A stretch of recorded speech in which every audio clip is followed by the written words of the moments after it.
Hello students, अभी तक हमने संस्कृत का प्रथम अध्याय सुभाषितानि पढ़ा था जो कि पूरा हो गया। अब हम संस्कृत का द्वितीय अध्याय पढ़ेंगे। बिलस्य वाणी न कदापि मैं श्रुता। बिल की वाणी मैंने कभी नहीं सुनी। प्रस्तुत पाठ संस्कृत के प्रसिद्ध कथा ग्रंथ पंचतंत्रम के तृतीय तंत्र काकोलुकीयम से संकलित है। पंचतंत्र के मूल लेखक विष्णु शर्मा है। इसमें 5 खंड हैं जिन्हें तंत्र कहा गया है। इनमें गद्य पद्य रूप में कथाएं दी जाती है जिनके पात्र मुख्यतः पशु पक्षी है। कस्मिंश्चित् वने खरन खरः नाम सिंह प्रतिवसति स्म। किसी वन में खरन खर नाम का शेर रहता था। सह कदाचित वह एक बार इतस्ततः परिभ्रमण इधर उधर घूमते हुए क्षुधार्थः क्षुधार यानी भूख से पीड़ित न किंचित अभी कुछ भी आहारम प्राप्तवान आहार प्राप्त नहीं किया। एक बार वह बहुत ही भूखा था और भूख से पीड़ित इधर उधर घूमा लेकिन उसको कुछ भी खाने को नहीं मिला। तथा सूर्यास्त समय उसके बाद सूर्य अस्त के समय एकाम महतिम गुहाम दृष्ट्वा एक विशाल गुफा को देखकर सह अचिंतयत उसने सोचा नूनम एतस्याम गुहायाम रात्रो कोऽपि जीवः आगच्छति। नूनम यानी निश्चय ही इस गुफा में रात को कोई जीव आता है। अतः अत्रैव निगूढ़ो भूत्वा तिष्ठामि इति। निगूढ़ो यानी छिपकर, इसलिए यहीं छिपकर बैठ जाता हूँ।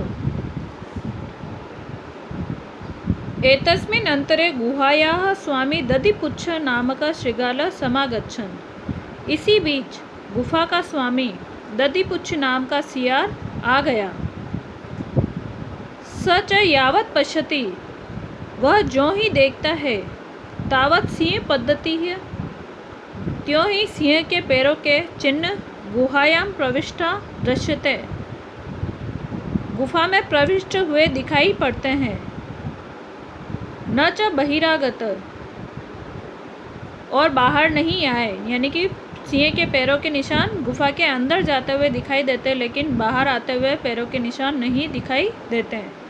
शृगालः अचिंतयत् सियार ने सोचा ओहो विनष्टो अस्मि, अरे मैं तो नष्ट हो गया हूँ।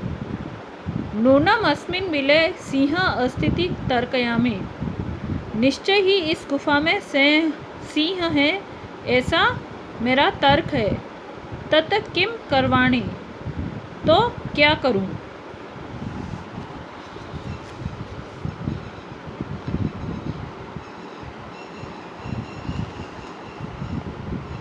एवं विचिन्त्य दूरस्थ रवं कर्तुं आरब्धः।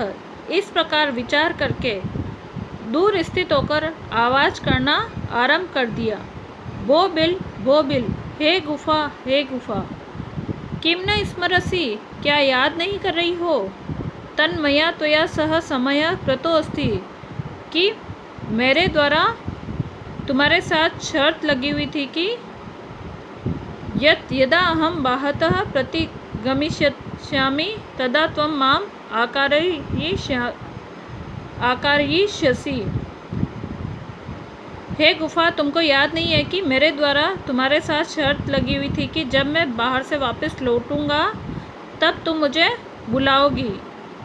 यदि त्वं माम न आह्वयसि, यदि तुम मुझे नहीं बुलाओगी तर्हि अहम द्वितीयं बिलं यास्यामि इति, तो मैं दूसरे बिल में चला जाऊंगा।